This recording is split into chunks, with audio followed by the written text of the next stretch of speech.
Hello, everybody. Welcome to The Founder's Chair. The Founder's Chair is a podcast where we dive deep into the lives of business owners and find out what it's really like to be running your own business. Today, we are joined by Aga Fountain. Aga is an independent HR consultant with her own business, Fountain People Solutions. So, Fountain People Solutions helps small businesses with HR tasks that they may not have time for and introduce well designed HR practices into their businesses to support their small teams. So, Aga, welcome. Thank you so much for coming on. If you wouldn't mind, would you tell the listeners three things that are special and unique about your business? Thank you. Thanks for having me, Lauren. Three things that are special and unique about my business. I guess, I come from a family of engineers. Literally all the men in my family were engineers. I've never been surrounded. My mum was a stay-at-home mum, looking after Right. my older brother and my younger sister. And it's not been a done thing to just start your own business back home Yeah. within my family and just generally around me. It's a lot more difficult to set something like that up back home. So I guess for me, it's the guts that I had to do it. I'm really, I think that makes it just a little bit special that, I felt that I could do it. So I guess that'll be one of the things. Um, what else is special about me? I'm a bit of a hybrid myself. Right. Okay. Yeah. So I am born and bred in Poland. I moved here when I was 19. That Oh, was in amazing. 2006. Yeah. So I'm a mixture of two, as I Yeah. say, a bit of Yeah. a hybrid. Absolutely. I think the kind of the basic skills and characteristics of me are very typically Polish. Yeah. If I can say so. Sorry, I've got a cold, so I need to Oh be no. wiping my nose every 2 seconds. It's that time of Um, year, so you're totally fine. I know. So I think the strong kind of work ethic and Mhm. problem solving skills. I don't know if that's maybe kind of the genes coming from the men The side of the engineers. family, being Yeah. engineers. Yeah. But then when I moved here, I've been super lucky to have been surrounded by so many lovely people, mostly Scottish, who have taught me the more kind of interpersonal skills. You guys are amazing at being honest and cheeky sometimes, but never actually offending anybody, which is I don't know how you do it, but it has definitely taught me to some extent how to do it and how to base my relationships and collaborations on that. It Yeah. definitely makes it easier to build the relationships when you've got that kind of informal Yeah. um way about you. So yeah, I think that maybe makes it special. I'm a bit of a hybrid. I've got the Polish side and the Scottish side. I love that. Do you feel that having that kind of a like your hybrid and having your Polish side and your Scottish side has been like a benefit for you and with in business? I think so. I think so because, well, from an appreciation point of view, again, I just would never be able to start something like that back home, Yeah.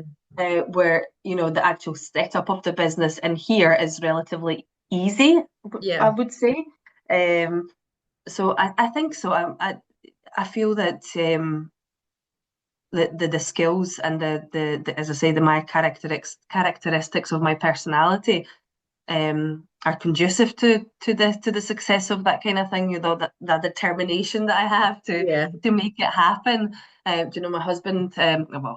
When you hear the name Aga, the first thing that springs to mind is the song Aga Do, isn't it? So my husband always says, it's an Aga Do and no Aga Don't,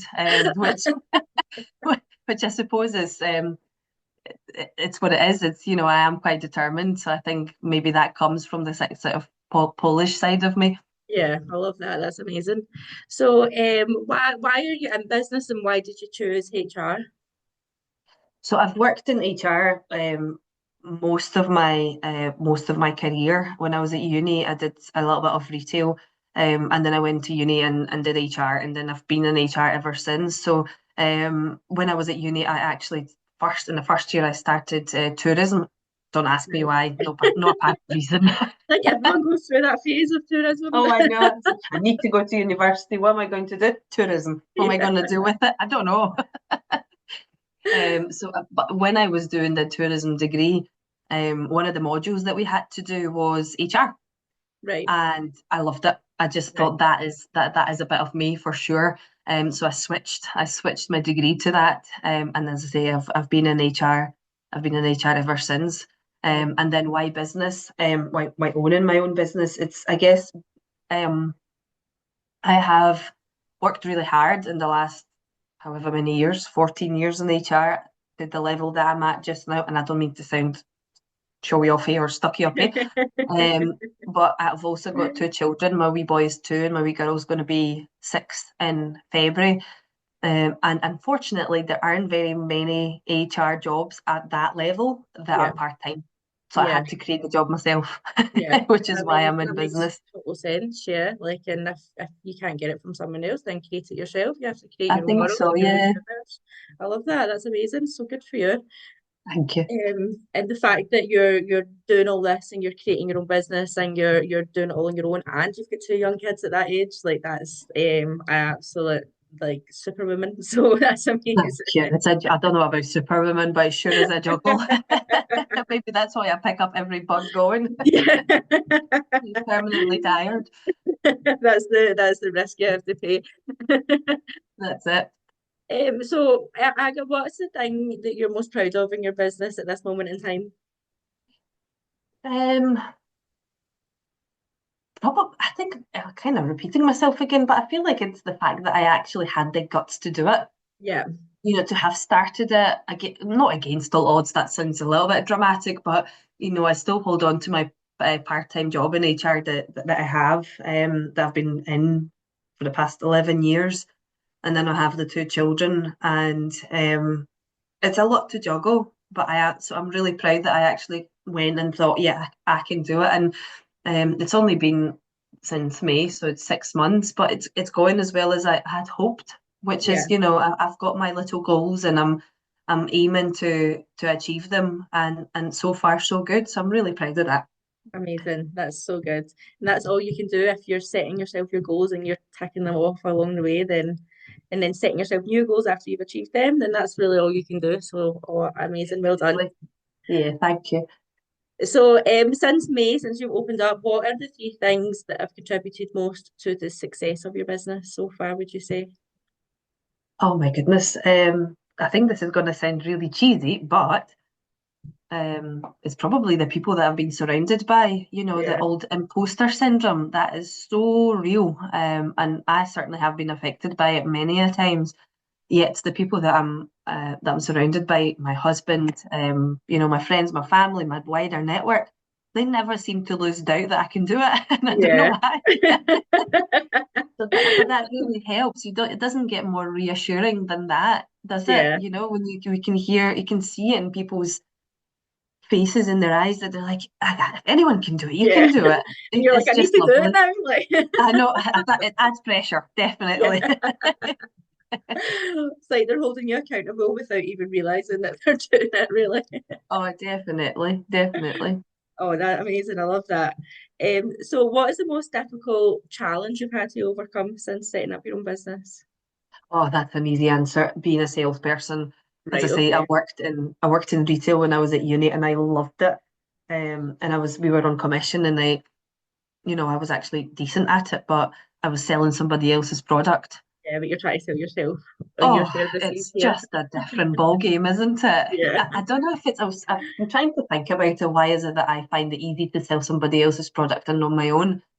I think it's maybe down to the fact that, if they don't like what they get, then Yeah. it doesn't come back on me if I sell somebody else's product. Yeah. Whereas if a customer or a client doesn't like the service that I have provided them with, it's all on me, and I think Yeah, that there's would nowhere to me. go. Yeah. Yeah. So I think being a salesperson, I've always had work provided to me, on a plate effectively. Yeah, exactly. Um, Yeah. so that is really tricky. And also from a kind of slightly different perspective, because the work is always provided to you when you're employed, you feel obviously my employer pays me a monthly wage. However, I don't feel like I have to prove myself to some extent. Yeah. I just want to get the job done Yeah. and do a job well. Um, so I find myself even speaking to clients now, thinking, "Oh, you really could do with my help. I'll just do it for nothing. Do you know, you really need it. You will sort it out later. You know, you'll get another Yeah. project out of me, and then you'll pay me." And I've not actually said it yet, but it's in the back of my head. So I Yeah. really, really need to change that mindset. Yeah. And yeah, and not try and not give things out for free. Yeah, well, that's it, and I think it's difficult when you're setting up your business for the first time because when you're trying to take the emotion away from it and just be like a businesswoman, and when you are such a nice kind of a kind person like you are, then it's difficult to do that. So, It is so so tricky. Yeah, definitely need to change that mindset. That's for yeah, sure. absolutely. I think a difficult thing is selling a product to selling like a service, which is like an invisible product, is quite Yeah, hard as well. So when you're going from selling something like, look at this, like it's right here, you can see it, yeah. to trying to explain to someone how it's going to benefit them and how it's an investment, then that's Something more intangible, isn't it? So you can't actually yeah, show it. You can only talk about how amazing it's going to be for them if they invest in it. But exactly, yeah. it's bridging that gap, isn't it, between you saying that and them actually seeing the results. That's the hard part. Yeah, yeah. I couldn't agree with you more. So if you had to have like a top business mentor, who do you think it would be and what have they taught you? Um, I would say again, cheesy, but I have been really, really lucky, and particularly in my HR career, the businesses that I've worked in, um, I've I've I've been guided by so many amazing leaders, and I mean leaders, not just managers, who have taught me varied things. I would say, I don't want to name any names in case I miss people out if anyone is listening to this, but You could just there's say a couple. what something that they've taught you then instead of naming names. I would say one of the more important lessons for me was that nothing's unfixable. Hmm.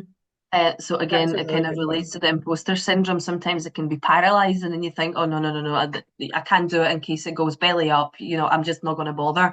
Yeah. Whereas, I can think of a specific person that just, they were much more senior to me, and they've taught me that you try it, and if there's hiccups along the way, We'll they're fix it. fixable. So be Yeah. it. It just you need to try it. You can't stop yourself from doing whatever you want to do or you're passionate about just because there might be some bumps along the way. Nothing is unfixable.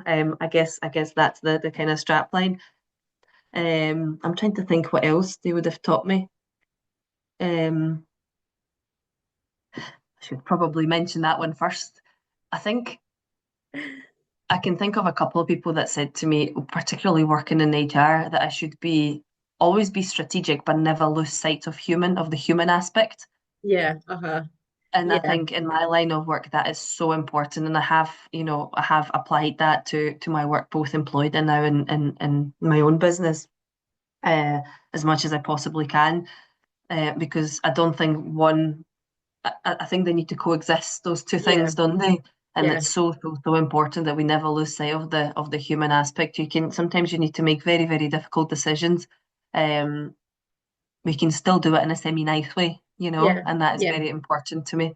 Absolutely. It's finding the balance between the two. So yeah, I think that's a really, really valuable advice actually. Yeah. So if you had to like start up your own business again from scratch, so you were starting this year again from the beginning, if you had to do something differently, what would you do and why? Um, I think I would probably pass on things that I can't do myself efficiently to someone that can. Yeah. And you hear that when we go to those networking events, you hear that a lot, don't you? You hear, "Oh, Yeah. I just wish I had passed on I don't know, the social media marketing or whatever accounts or whatever else it may be to someone else. I spent Yeah. hours doing it and it's just inefficient." And it's so true, isn't it? But at the beginning, every penny is a prisoner, and you think, I can be spending even a couple of £100 on something that I can do myself, even if it does takes me longer. Yeah. But I guess what I have learned is that it's not just about the time. Yeah, I've wasted Canva. I mean, I love Canva, but do I waste my time on it? Oh my That's a goodness, yeah. hobby. It is a hobby, yeah. If I need to do a project and I don't know what to focus on, I just go, I'll just create something on Canva, and then I end up never using it. But yeah, it's not just about the time that you're wasting, it's about the return on investment, I guess. So, Yeah, I might yeah, be able to create something on Canva that's okay, um, but is it going to give me the results that I need? yeah, Probably yeah, not. Whereas if you engage with someone who actually has done it before, they know what they're doing, they know your goals and what you're trying to achieve out of it, they just have the tools and skills and yeah, knowledge to deliver it. exactly. Um, Yeah, so I think that's what I would probably do differently is I've just engaged with a marketing business sort of manager online, and it's just wonderful. She just yeah. goes, just type It's it going to in on free up Word so and much I'll do time. it for you. Oh my goodness, amazing. And I It's guess going, the same applies to HR. This yeah, is going to sound like a sales pitch, and I or guess other it's businesses, definitely. Yeah, there's so many great leaders out there, who, they are really, really good at managing their teams, and yeah. they've never found themselves in any sort of legal hot water, which is brilliant. That's music to my ears. But that doesn't mean that one, you won't Well, find yourself in the hot water at some point. And I don't mean to scaremonger. It's not, that's not what it is, but it's the reality, isn't it? possibility. Yeah, exactly. But and when I mean hot water, I don't even mean employment tribunals, which are, by the way, horrific. They are horrific, both from stress levels to how much money you're going to spend on them, etc. I'm just talking about um the lost productivity, staff leaving because Yeah, there's been an issue within a workplace that's not been addressed, etc., etc. It's those kind of things that can be so time consuming, so expensive to businesses, and really quite damaging, yeah, and so easily avoided a lot of the times. And when I talk about the HR basics, it's having a contract of employment, so you're protected from a legal perspective. There's having policies and an employee handbook, so you're all singing from the same hymn sheet. There's having an appraisal system, so there's ongoing feedback, so you kind yeah, of nip things in the bud before it escalates. yeah, These are not complicated or expensive processes to have in place, but it could be so key in making sure that yeah, that you've got a happy, productive workforce. yeah, 100%. And That the did thing sound like a is, sales pitch, didn't it? no, I wouldn't say so, no. It was quite informative though, because a lot of people just won't even know that. And the thing is, like, you don't know what you don't know, like when you go into business, you don't imagine that, oh, like I'll need to do HR, or I'll need to do marketing, or I'll need to like do IT, like I'll need to know So all of many this stuff, things. because you go into business because you're passionate about the thing that you've went into business to do, not because you're passionate about HR like you are, not because you're passionate about social media like someone else might be. So I think it is important to use the kind of a different people that you have, and the help that you can get, because it will make your business run so much more efficiently. Absolutely, 100%. 100%. So, Aga, if you could give any advice to other business owners, what advice would it be? Oh, oh, it definitely would be linked to what I just said, because it Yeah, can make you so much more efficient. And I'm not going to bang on about HR anymore, but just anything, what you were just talking about as well. yeah, Spend the time and use the skills that you really have, yeah, um, on things that you should be doing, rather than trying to hoggle the work to yeah, yourself. yeah, I would say, especially for new businesses, that is quite important, isn't it? yeah, And it doesn't have to be a huge investment. You don't have to be spending thousands of pounds on different things. Have a clear plan of what you want to do and how you want to do it, yeah, and then divvy it up yeah. to get the best results. That's probably, I would say. Have a big plan and then break it into small plans. Pretty much, yeah. Yeah. Amazing. That's such good advice. So what are your aspirations for the next 5 years for your business? Do you know, I've been thinking about that one because you get asked that a lot, don't you? Yeah. Where do you see yourself in 5 years? I would say, and I don't even know if that's a big dream or a little dream as yet because I'm so early in my sort of business owning. But if I could, and especially in my local area and maybe Glasgow, if I could be the go-to person that small businesses, say up to 50 people, go to and say, I've got my first employee or I'm growing my business now. I need the HR basics. I need my contract. I need a few processes in place. I need you to help me. Yeah. And if I could capture as many businesses as possible Yeah. around my area, so I know and can, maybe I don't lose sleep overnight because of it, but it would make me feel good if I knew, especially in my local area, that I was the one that set them Yeah. up all correctly and then, just build a foundation for them that they can grow on. Yeah. In the next 5 years, that would be wonderful. I don't know how I'm going to achieve that yet, but I'll do my best. Yeah. I mean, the fact that you've got the vision, you can figure out the how as you go along. So Hopefully. that's amazing. So we're almost done. I've only got one wee question left for you before I let you get on with your day. So I always ask my guests if you had to, what is your favourite holiday destination that you've been on, sorry, and what is your dream holiday destination that you would like to go to? I like that question. Um,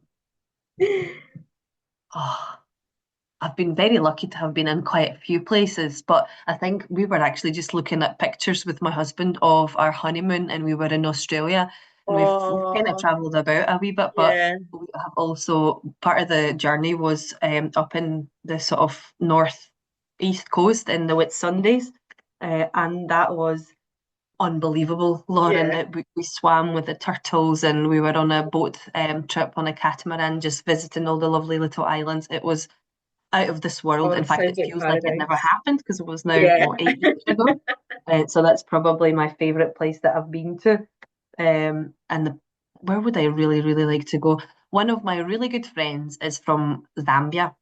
Right. And Wow. I've never been, and I would love her to take me and my family over there Yeah. and see the culture and see and eat the food because she always talks Yeah. about the food. I'm a foodie. I love my food. Yeah. And do the safari and all those wonderful things. So probably a little bit of Africa, but particularly Zambia. Oh, yeah, wow, that would be absolutely amazing. That's such a good answer, like I think that's my favorite answer I've had of that question so far. Oh, So thank you. I'm a proper foodie as well, so I would love to kind of go to all the countries and be able to try like all the different cuisines and things like that. So It's so good, isn't it? The variety. Oh, I just thinking about it. oh, but that is us all done. So thank you so much to Aga for coming on as our guest. This has been the Founders Chair, the podcast where we dive deep into the lives of business owners. Thank you to all of our listeners. And Aga, if we have any listeners that want to get in touch with you or find out more about your services, how can they do that and where can they find you? I've got my own website, which is www.fountainpeoplesolutions.co.uk, or you can email me at aga@fountainpeoplesolutions.co.uk as well. And I'm on LinkedIn as well. So if you type in my name, you'll find me. I don't think there's too many Aga fountains out there. Yeah. I think they'll be safe if they find you. That's it. But thank you very much for having me, Lauren. I really appreciate it. Thank you to everyone for listening.